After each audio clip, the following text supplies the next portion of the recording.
Hola, hola.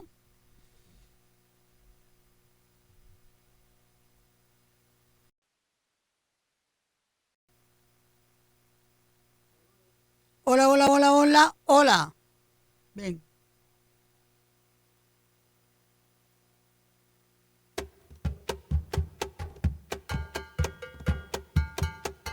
Caribe somos, porque el Caribe nos une.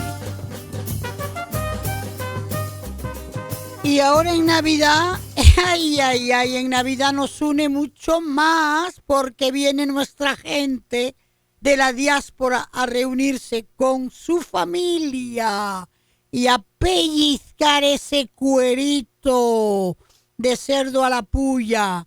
Aquí viene ya nuestra gente de Europa, de Estados Unidos, de América Central, a juntarse con los suyos. Qué bella esa Navidad, qué alegría. Pues aquí nosotros ya estamos con ustedes para celebrarla con la mayor amplitud de paz y salud.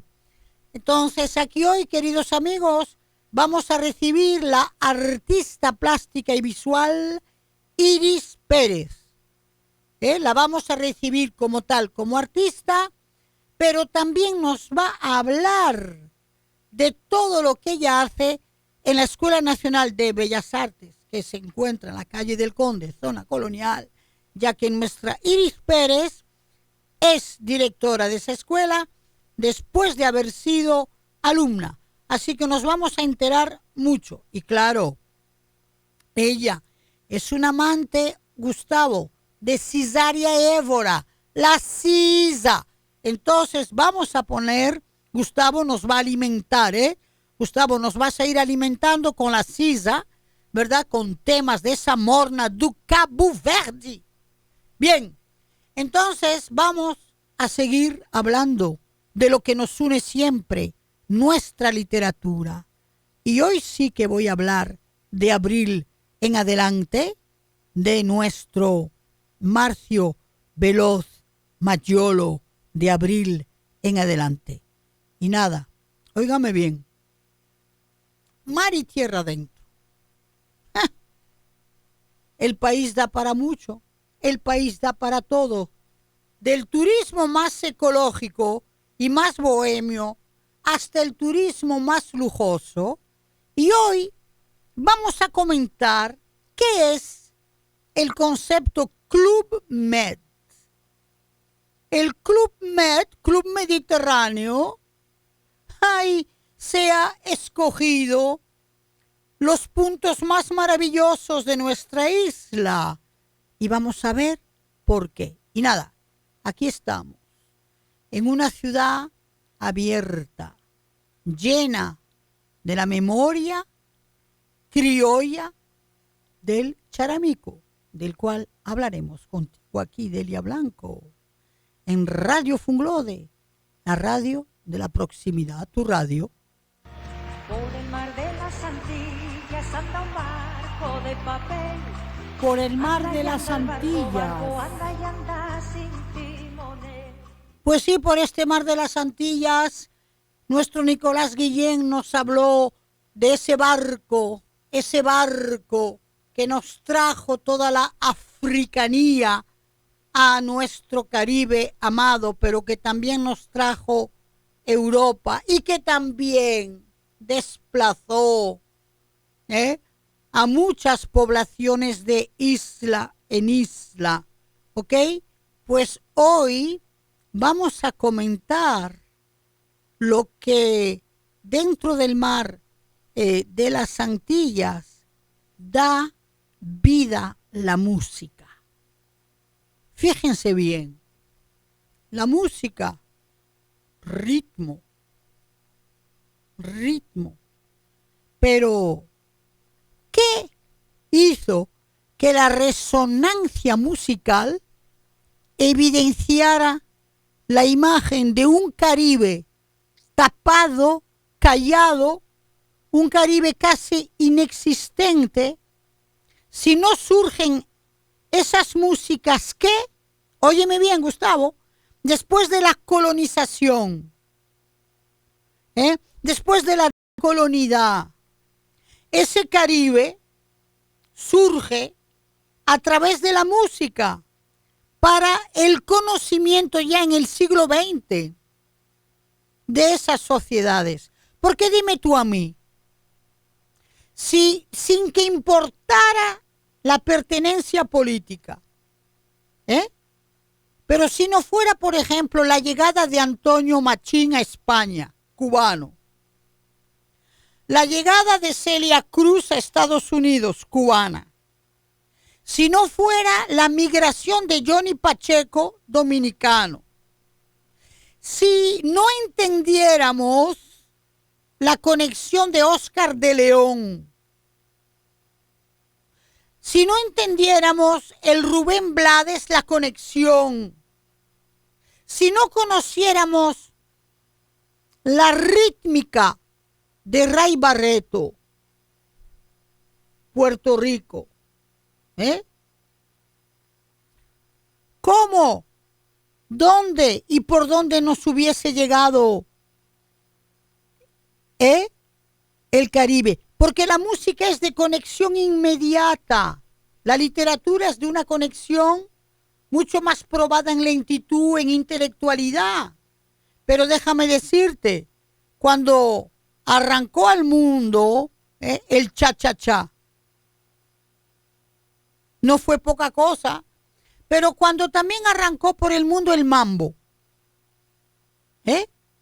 y yo me recuerdo en todas las fiestas patronales de España o de Francia, de España sobre todo, sonaba el cha-cha-cha, sonaba el mambo.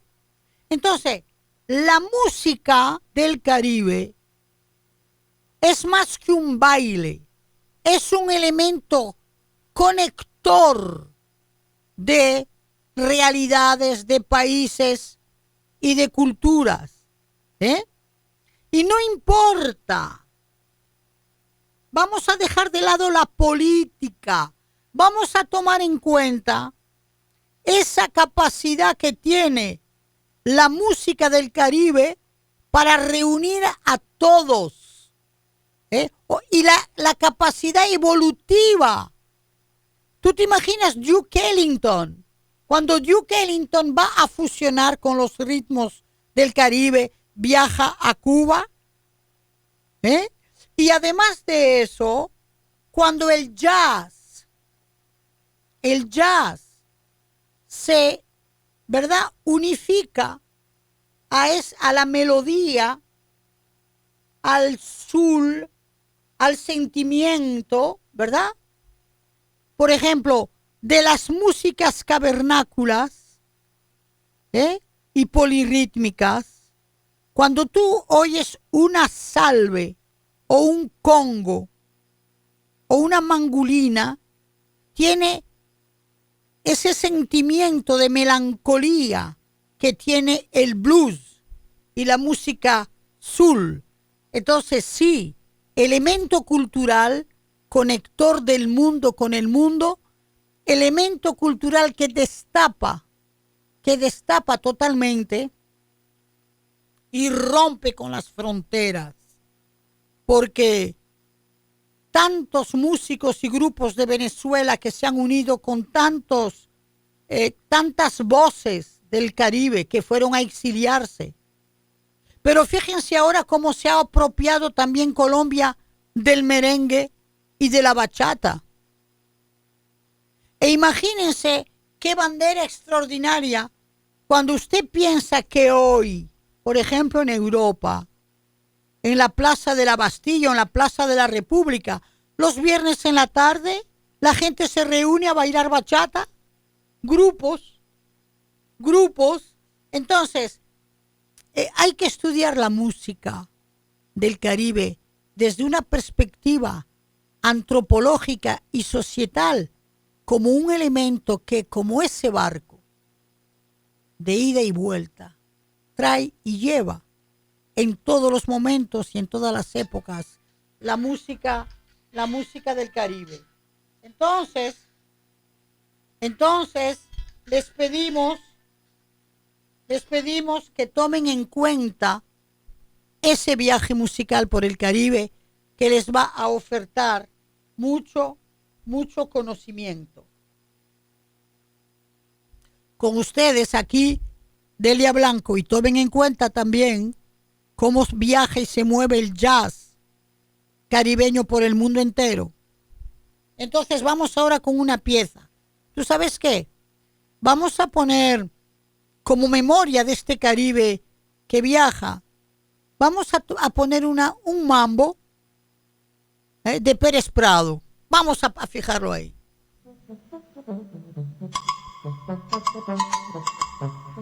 De Quisqueya al mundo. Pues sí, aquí en Caribe somos del mundo, porque somos de un Caribe global, singular, plural, y hoy recibimos a la artista contemporánea Iris Pérez, quien nos va a hablar de su carrera. Lo primero que yo voy a hacer es, ¿cómo llegaste a decidir soy artista? Bueno, yo creo que no recuerdo el día en que dije que quería ser artista. Estaba en la casa de mis padres. Nosotros vivíamos cuando yo nací en el Capotillo, en la calle 6. Mi papá pertenecía a una Yocín. Y era un lugar, esa casa como un lugar de paso, donde se reunían personas y se luchaba contra la situación que estaba viviendo el país en esa época. Yo crecí con esas historias, la historia de mi papá, la historia de mis tíos y de las personas con las que se reunían. Era la época en la que estaba Balaguer en el gobierno, de los 12 años. Y siempre yo dibujaba. ¿Qué dibujaba? ¿Las cosas que oías? Yo dibujaba personajes. ¿De lo que oía? Lo que mi imaginación traía y pienso que eso marcó mucho el lenguaje y la voz que realmente fui desarrollando después. ¿Cómo qué edad era eso? ¿A qué edad más o menos? 5, 6 años, 7 años. Ya a los 7 años yo ya no vivía en Capotillo, sino que nos mudamos en otro lugar, pero sí esos registros de lucha siempre han quedado. Bien, entonces hoy día yo conozco una Iris Pérez que tiene como una especie de obsesión por el dibujo, por el trazo, y que tiene permanentemente la presencia humana en su obra. Sí. Morfológico, espectruoso, evocado, sugerido, pero la figura está. Explícame esto. Bueno, es como una psiquis, pienso que por eso le digo que viene desde siempre, como si de cierta manera dentro de mi ser he resguardado algo que siento que traje y que he intentado conservar, claro, a partir de las enseñanzas técnicas que me dio la Escuela Nacional de Artes Visuales, la Universidad Autónoma de Santo Domingo y los maestros que tuve la dicha de tener como docentes, como profesores. Todo lo que me ha enseñado la naturaleza, el árbol que está frente a mi casa, todo, la gente caminando, los sufrimientos, los problemas, la violencia, la paz, todo eso ha influenciado a que la gente está ahí, que la gente esté ahí, la persona esté ahí. Vamos a ir diciendo las cosas al paso. Vamos a ir diciendo las cosas, Iris. Sin embargo, si desde niña tienes esa pulsión a representar, a dibujar y etcétera, ¿a partir de qué momento dices voy a la Escuela de Bellas Artes? Bueno, ya yo tenía, cuando decido ir a la escuela, yo tenía aproximadamente 16 años. Y lo supe porque un vecino que vivía cerca de mi casa estudiaba en la escuela. Tuve en el liceo donde estudié un problema con la geometría. Un problema hasta de acoso, de cierta manera, que pude superar con un profesor nunca lo comenté a mi familia, pero lo superé estudiando. Y yo tenía una pizarra en el balcón que mi mamá me compró y yo estaba estudiando la geometría para pasarla y lo que siempre me ponía a dibujar en la pizarra. Y mi vecino, que vivía en el mismo edificio de mi casa, un edificio de apartamentos, él me vio dibujando y me dijo que yo dibujaba bien y que porque yo no me inscribí en la escuela de Bellas Artes, que era la Escuela Nacional de Bellas Artes en ese momento. Y entonces... ¿Quién dirigía esa escuela en ese momento? Joaquín Mordán Ciprián. Ok. Era el director en ese momento. Y mi primer profesor, cuando yo llegué, amoroso, cariñoso, excelente profesor, fue el profesor Martín Santos. Entonces, Martín Santos es que me recibe como mi primer profesor. Y tengo de cierta manera a Mordán Ciprián en la universidad. Un año después me inscribo en la UAS a estudiar artes, lo que era el técnico en artes publicitarias, porque no tenía la licenciatura. Y fue también Mordán Ciprián mi primer profesor en la UAS. Bien. La primera vez que me senté. Bien. Entonces, mira, Iris, nos evocas de que viene, ¿verdad? La voz de ese mundo de lucha que te transmitió tu papá, que te transmitió mi mamá y mi tu tío. mamá. Ok, bien, tranquila, que no le vamos a fallar a nadie. Entonces, Claro. entonces, Deuda histórica. Entonces, las figuras que yo conozco de tu obra, ¿sí?, son figuras que yo conozco frente al mar, buscando un horizonte, buscando un punto, buscando una posición. Son figuras que contienen una poética visual que no está en contradicción con tu conciencia de mujer o tu conciencia de sociedad. Mas, sin embargo, esas mujeres que están en tu obra son mujeres que evocan mucha melancolía, que evocan mucha tranquilidad, que evocan como un ritmo como muy sosegado, sin angustias, ¿eh? Entonces, ¿qué quieres decir con esas figuras? Bueno, eso es una parte de mi obra, esas figuras, de lo que yo voy diciendo.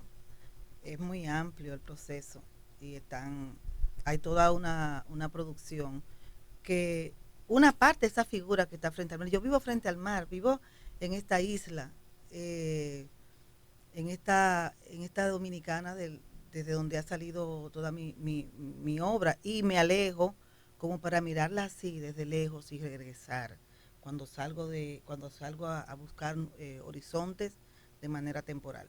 Entonces, esas mujeres, por eso yo digo, todo lo que ha sido mi proceso ha ido evolucionando, porque yo no me quedé a ese momento en que inicié. Claro, no, pero eso ha ido sí, evolucionando. claro. Y esos sí, personajes también han buscado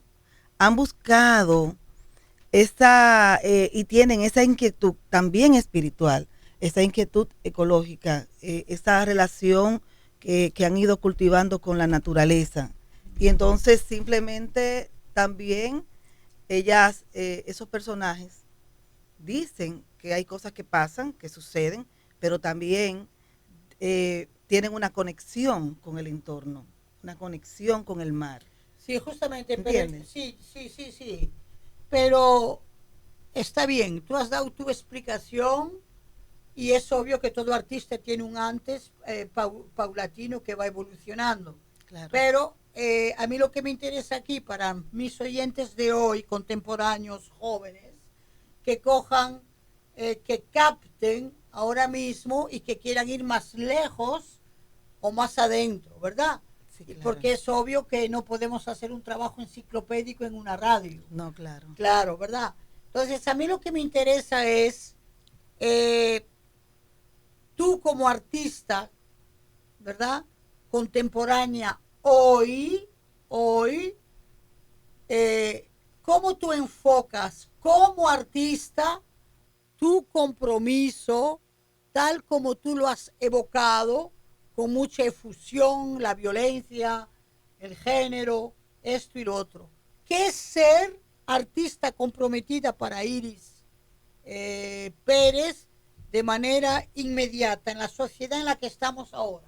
Bueno, estar consciente de las cosas que suceden a los seres humanos, que le sucede a nuestro entorno, que con esas herramientas que uno ha cultivado, uno poder aportar, no solamente porque tú realices un trazo y que ese trazo pueda sensibilizar, pueda concientizar a las personas que tengan la oportunidad que estar frente a él, sino también involucrarse. Por ejemplo, en mi caso, yo he ido a lugares y he compartido con personas que quizás son personas que en un momento determinado con otros rostros están en mi obra.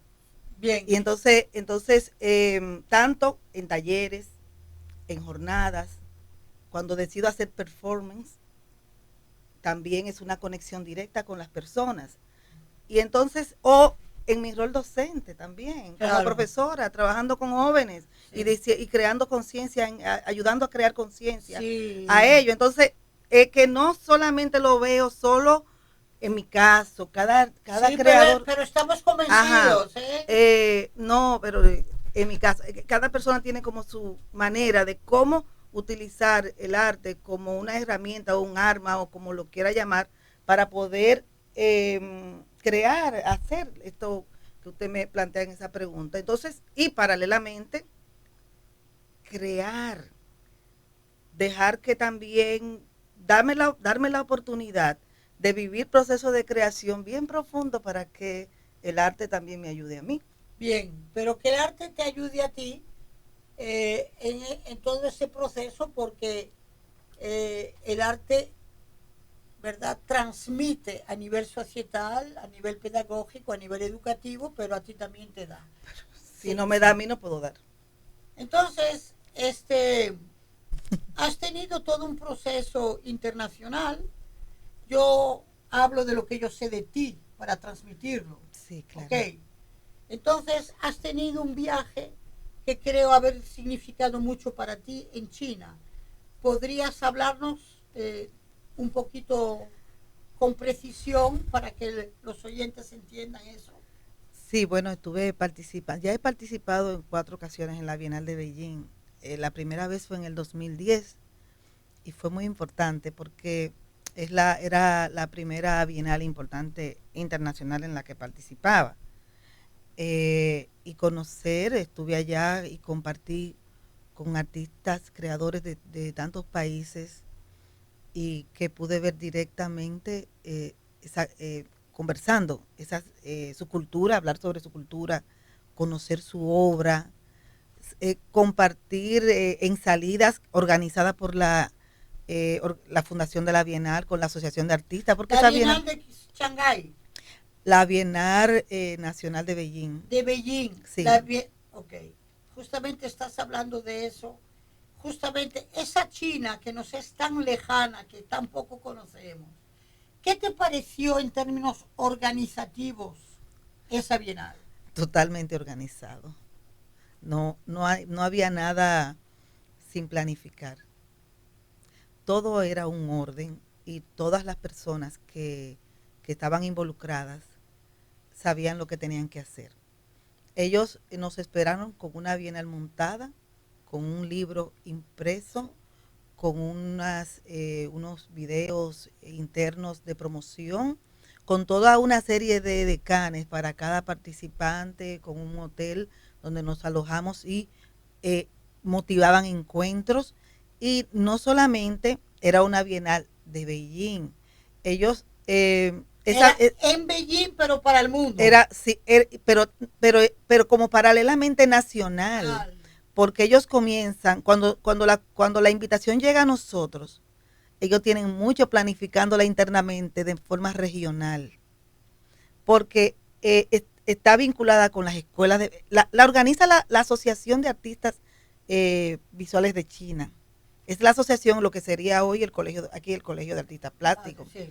Entonces ellos, como tienen en todos los lugares de China, van trabajando de manera paralela en esos distintos lugares Y los artistas seleccionados van a Beijing para la inauguración y comparten con nosotros.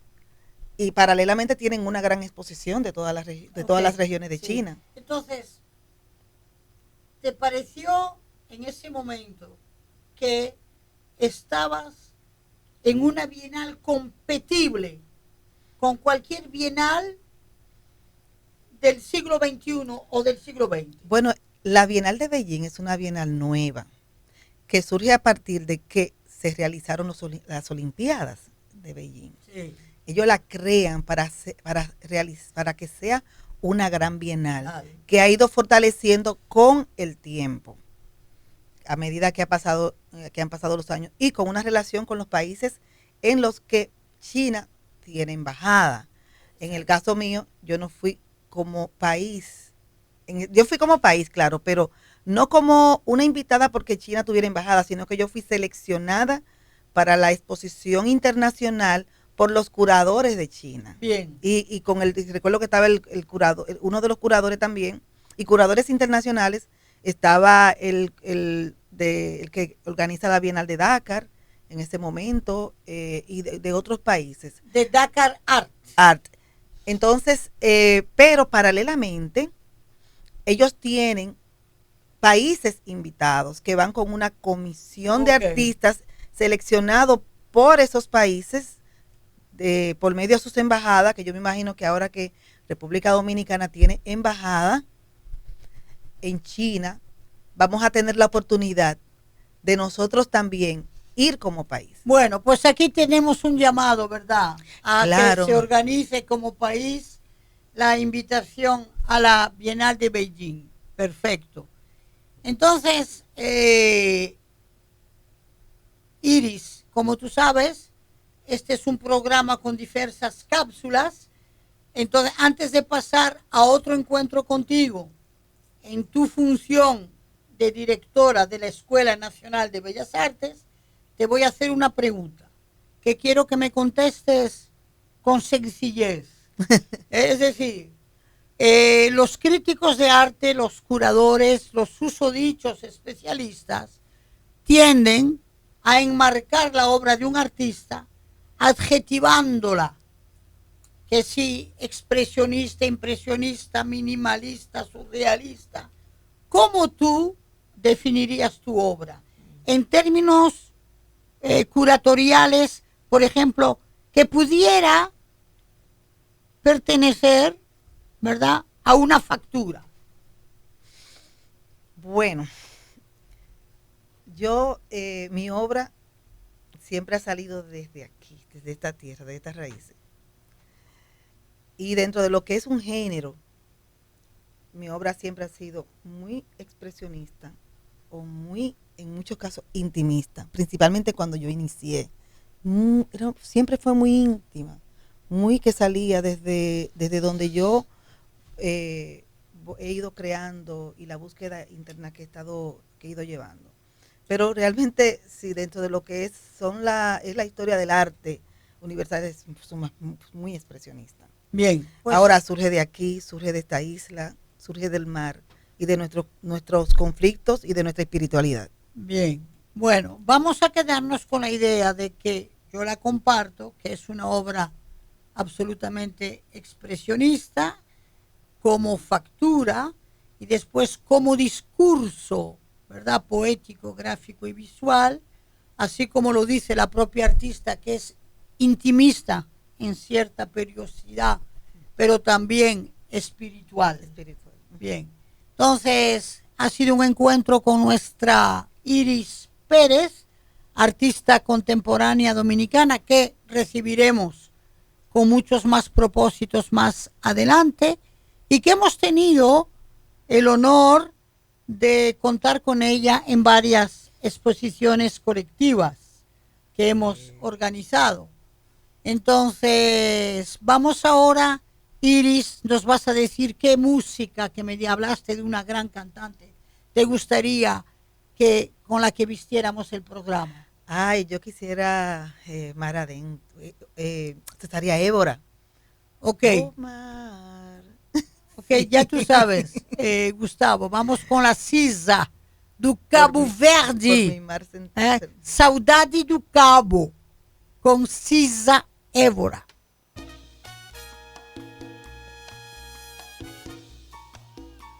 De par en par. De par en par con nuestro Marcio Veloz Mayolo, y hoy quiero recordar De abril en adelante. De abril en adelante es una obra que tiene una significancia estructural, primero, ¿verdad? Publicada en el 75, tiene un planteamiento estético y estructural de lo que es una novela en momentos donde en la historia de América Latina ya nuestro admirado Julio Cortázar había dado riendas de construcción y desconstrucción de la linearidad de lo que es una trama narratológica. Pues Marcio Veloz Mayolo, en Desde abril en adelante, tiene como esa fantasía de los capítulos, de los subcapítulos, de los epílogos, para construir la novela más evocadora de lo que es no una novela histórica de hechos, pero sí una novela realista y social de los efectos de los hechos. De hecho, ¿de qué se trata? Se trata de poder medir en un lapso de una memoria histórica contemporánea de 30 años el efecto de la dictadura trujillista sobre el periodo de la transición democrática tan dolorosa que contribuyó a esa guerra civil y que contribuyó a esa invasión. Entonces, tenemos a nuestro personaje Paco, hijo de un coronel Aguirre, ¿verdad? Que nadó con sangre durante toda la dictadura. Y tenemos los efectos de un grupo de intelectuales que se encuentran y se unen en tertulias, en cabarets, en restaurantes, para intercambiar ese dolor del ser en un periodo donde nadie que no fuera la juventud y las nuevas generaciones podían tener el sentir llevado a prosa por Marcio Veloz Mayolo de lo que fue esa transición democrática donde nunca se habló con la verdad y mucho menos con el balance, y que se dejó que la historia y la política doliera a por lo menos 2 generaciones. Tenemos en esta novela el enfoque extraordinario del exilio en Nueva York, el regreso al país y sobre todo, la melancolía de una generación sacrificada. Tenemos desde abril en adelante la melancolía del dolor, así como lo tuvo en la poética René del Risco en Viento Frío. Por eso es que la literatura hay que abarcarla siempre con la transversalidad comparatista. Entonces, yo creo que si los políticos, si la historiografía dominicana no abrió el puente de la verdad necesaria para la democracia, tomen ustedes, queridos oyentes, la responsabilidad de nutrirse en literatura.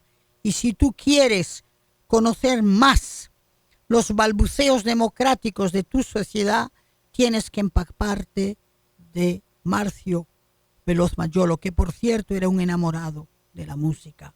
Gustavo, seguimos con la sisa en homenaje a Marcio. Ventana abierta. Pues como ustedes saben, queridos oyentes, cuando recibimos artistas escogidos, como es el caso de Iris Pérez, queremos ir más allá. Hemos tenido una primera etapa en este programa de, a través de su voz y de su testimonio, de más o menos, pero mucho más, entrar en lo que es la originalidad de una obra que tiene una factura única, dentro del expresionismo dominicano contemporáneo. Pero sucede que no solamente ella fue alumna de la Escuela Nacional de Bellas Artes, pero que ahora es la directora de esa misma escuela en puesto. Entonces, Iris, ¿qué desafío es ese como artista aceptar un cargo direccional? Bueno, el mismo que tuvo Marianela Jiménez, el mismo que tuvieron maestras, mujeres. Sí, pero explícalo para los Entonces, jóvenes para, de hoy. Tú, el tuyo. Yo entré a la escuela en el 86. De pasar a ser estudiante fui profesora y ahora soy directora después de más de 30 años. Es un lugar que yo conozco, que amo, que le agradezco a las personas que conocí y me enseñaron allí: Domingo Liz, Marianela, Rosa Tavares, Ángela Che, Miki Vicioso, son tantos, Juan Medina. Sí, pero tú entonces es como un agradecimiento y continuar esos procesos y asumir que tengo un deber con ese lugar. Entregar. Claro, que es cuna de las artes, sí, en República Dominicana. Claro, entregar y entregarte. Claro, y en ese proceso estoy, por eso lo asumí. Ok, entonces, qué bueno, claro que sí, eso se entiende perfectamente. Te sientes con un deber ético y moral a quien te hizo, claro, y a quienes te hicieron, claro. ¿Y dónde te hicieron? Claro. Bien, entonces hoy estamos en el 2021, Entonces, me imagino que tú no dejas de corretear por los talleres y ver cómo funciona o no. Claro. Entonces, ¿qué diferencia hay hoy con un estudiante de Bellas Artes en relación a la estudiante que tú fuiste? Bueno, ahora toda esta globalización y todo lo que es los medios tecnológicos ya hacen una diferencia. Cuando yo llegaba, yo no tenía internet ni nada, claro, no había una conexión. Claro que no. Cuando llegué como directora, las clases nosotros pudimos iniciar de forma virtual por la pandemia, porque también llegó de directora en un momento pandémico global. Claro. Entonces fue asumir que se pudieran impartir las clases, que pudiéramos iniciar docencia y que no pasar el tiempo y continuar. Claro. Fue defender ese proceso un poco complejo, pero que se pudo hacer. Muy bien. Y profesores, por ejemplo, de esculturas que no eran nada cibernéticos, poderles ayudar a comprender las herramientas o buscarle colaboración para que pudieran impartir una clase de escultura, modelar por medio a un celular. Formidable, formidable. ¿Entiendes? Muy complejo, pero se hizo. Y ahora nosotros tenemos desde septiembre que iniciamos clase presencial. Entonces, mira, Iris, inmediatamente quiero que digas a nuestros oyentes, ¿qué cualidades hay que reunir y qué edad hay que tener? Esta es una pregunta básica para cualquier joven, ¿verdad? Que sienta que tiene, como tú sentiste en aquel entonces, tus ganas de formarte. Dile a un joven que tiene alguna virtud gráfica visual. Sí, si sienten el deseo de tener el lápiz en manos y no solo para escribir una palabra, sino para hacer un dibujo, una línea, si quieren representar alguna forma y es como reincidente, si le llama la atención lo que ve cuando si tienen la oportunidad de ir a una galería y sienten esa inquietud de descubrir cómo se hizo, Y nada, si quieren explorar internamente y tener herramientas para poder llevar esa exploración y también plantear problemáticas que nos pasan a diario en este mundo, en este planeta, en este país, también, si tienen inquietudes de tener herramientas para esto. Herramientas gráficas, visuales, técnicas. Y técnicas. Entonces pueden ir a la escuela. ¿Qué edad tienen que tener? Desde los 14 años. Desde los 14 no hay límite de edad para ingresar. Ok, yo tengo 14 años. Quiero ir a la escuela. Y yo te digo, yo tengo muchas cualidades. ¿Tú me vas a hacer una prueba para ver mis cualidades? Tú ingresas a preparatorio. El preparatorio dura 4 meses. Tenemos muy buenos profesores en preparatorio. Vas estos días a la semana. Luego que tú te presentas carpeta y te examinas para de preparatorio, ingresas a la escuela. ¿Y tiene costo? ¿Tiene costo esa escuela? Es gratis. Increíble. La escuela donde se formaron artistas como Vicente Pimentel, como Domingo Liz, son ejemplos, que fueron una escuela que fue dirigida por Marianela Jiménez, por Colson, ¿ok?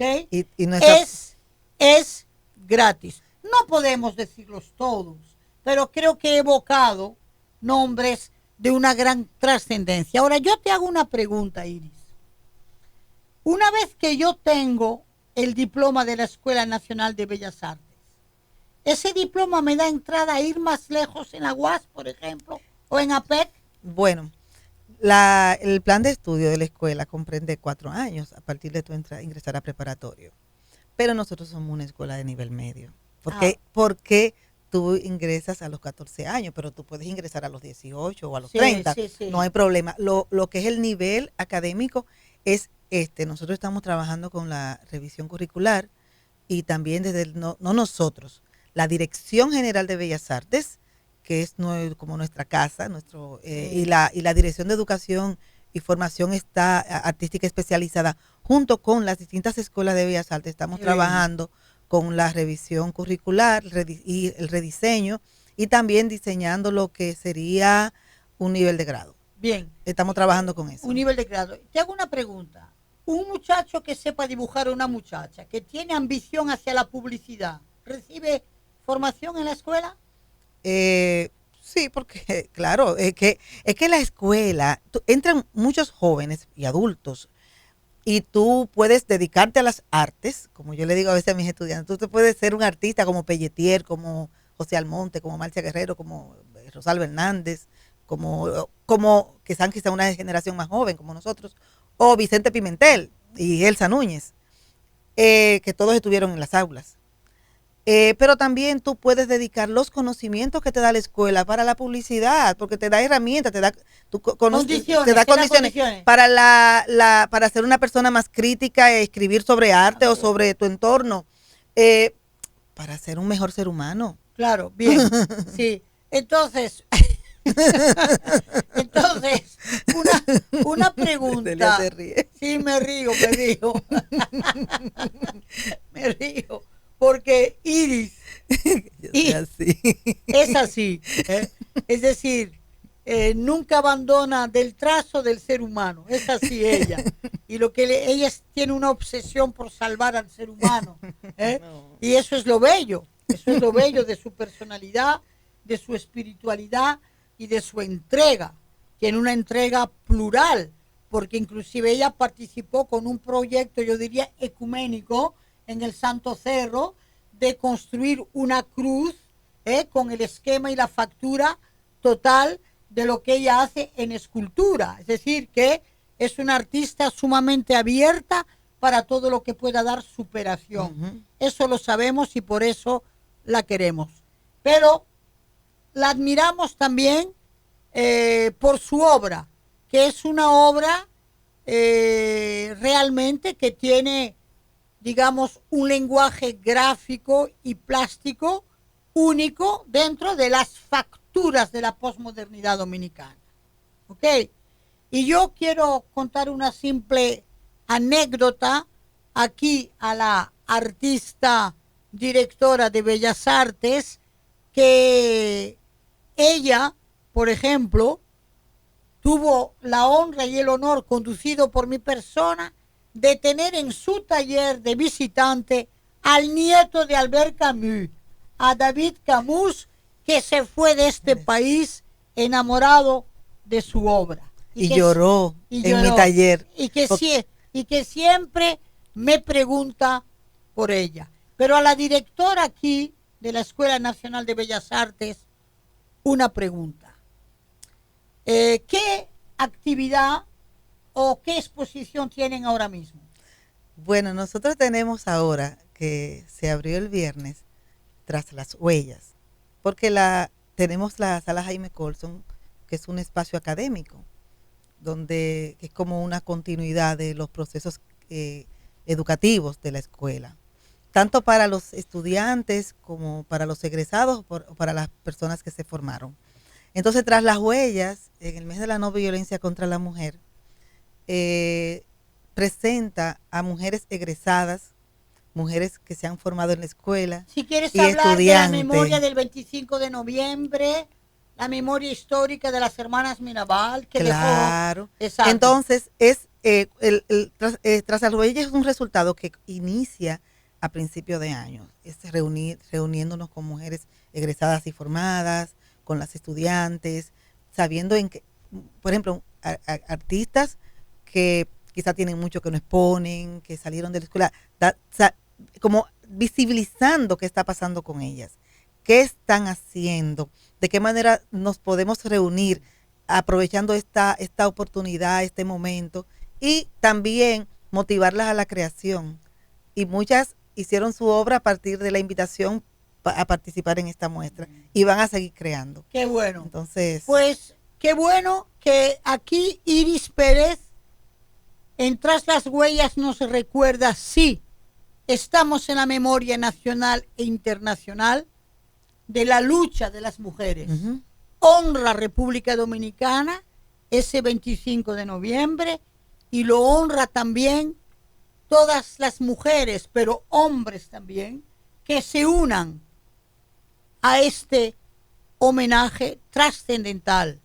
Y claro, para ello seguimos con nuestra Cesárea Évora, que tanto le gusta a Iris Pérez y a mí también, que tuve muchas oportunidades de compartir con ella y lo hice con mucho gusto entre clarinete de Cabo Verde y Morna. Vamos.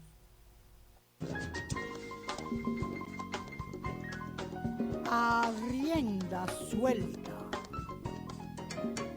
Pues a rienda suelta les digo, queridos amigos, que se celebró el Día de la Lengua Francesa en República Dominicana y eso se celebró el 24. Y déjenme decirles que hubo una acogida muy protocolar, muy bella por parte del embajador de Francia en República Dominicana, en presencia de la agregada de cooperación lingüística del país, y déjenme decirles que participó una gran mayoría de todos los profesores del francés y eso fue maravilloso, el ver la empatía que hay con la lengua francesa para ir más lejos. Entonces, con ustedes, Delia Blanco, aquí en Radio Funglode, ¿ok? La radio de la proximidad. Y por eso estamos aquí también con todos esos profesores dominicanos que se entregan por la defensa de la lengua francesa. Francofonía de las Américas. Francofonía des Américas. Pues como bien les dije, amigos, ya estamos en plena Navidad también en todo el espacio francófono y arrancamos. ¿Cómo arrancamos? Permítanme yo mencionarles una tradición extraordinaria de la isla Martinica, de la isla Guadalupe y de Guyana. Óigame bien, ustedes dominicanos, ¿verdad? Que están tan cerca de ese cerdito asado, de ese cuerito a la puya, ¿verdad? Para la Navidad. Pues déjeme decirle que sus primos, o hermanos de Guadalupe, Martinica, Guyana y también Haití, practican el cerdo para la Navidad. ¿Pero cómo? Es un cerdo cuya pierna de cerdo se sala. Se salan como 2 o 3 meses antes de la Navidad. Y una vez que está salado, se saca, se limpia, se cura. Y Dios mío de la eternidad, hay 2 posibilidades de comerse ese jambon Noël, ese jamón de Navidad. O te lo comes curado, fresco, ¿verdad? Como un jamón york, pero con todas las especies. O entonces lo comes asado. Y esa pierna de jambon Noël asado es una maravilla. Pero ¿cómo lo comen nuestros primos de Guadalupe y de Martinica? Se lo comen con lo que se llama esas patatitas chiquitas, ¿verdad? Mucho ñame cocido, ¿verdad? Mucha yautía también cocida. Pero aparte de eso, también se hace el colombo. El colombo de cerdo de la Navidad es la influencia que ha tenido la comunidad hindú que vino a principios del siglo XX para emigrar a Guadalupe y a Martinica como trabajadores, ¿verdad?, de la caña y trabajadores agrícolas. Pues el colombo, que es un guiso de cerdo, de masas de cerdo, con cúrcuma, curry, coco, clavo, y un guiso que se hace, ¿verdad?, para una noche navideña de cerdo. Y claro, con un arroz basmati blanco, tal como lo hacen los hindúes que trajeron, ¿verdad?, esa tradición al Caribe. Y todo esto no con vino, no con cerveza, con el traguito de ron en esas pozuelitos chiquiticos, esos vasitos chiquitos, porque esa gente, ay papá, se beben el ron puro como si nada, con un poquito de limón y se acabó. Nada de Cuba Libre, nada de nada, a la franca, a la franca. Y cuando tú les dices algo, te dicen, no, eso quema la grasa del cerdo, por eso lo tomamos así. Y claro, como estamos en un Caribe francófono, vienen los postres, que los postres son los brazos gitanas de tipo francés, a chocolate o de pralino, de lo que sea, ¿verdad? Esos rollos que se llama la bûche. Seguiremos hablando de la Navidad francófona en el mundo y sobre todo en nuestro Caribe. Vamos adelante siempre. Vamos con Cesaria Évora. Mar y tierra adentro. Pues sí, mar y tierra adentro, Punta Cana, esa belleza de Punta Cana, con ese despliegue de unas costas playeras de arena blanca, ¿verdad? Con un mar extendido al horizonte, tranquilo, unos cocales inolvidables. Y sobre todo, en esa Punta Cana y en ese Cap Cana, un lugar extraordinario. Club Med. ¿Qué es Club Med? La factura francesa de lo que es un pueblo vacacional dentro de un pueblo. Lo tienes todo. Tienes tus cabañas para 2 y 3 personas. Tienes tus espacios deportivos, los comedores, y sobre todo, vida familiar. Puedes ir a ese Club Med de Punta Cana con toda tu familia. Seguro, seguro y seguro. Con una playa, con una arena, con monitores e instructores de velerismo, tanto para adultos como para niños. Y actividades permanentes el día entero. Club Med propone la fórmula francesa del pueblo vacacional, con todo el alcance familiar, todo el alcance individual. ¿Pero dónde? ¿Dónde? En uno de los paisajismos tropicales más exóticos que uno pueda imaginar. Ese es el Club Med de Punta Cana, porque eso es Punta Cana, arena blanca, tranquilidad, mar abierto con toda la seguridad. Esa punta de tranquilidad es Punta Cana.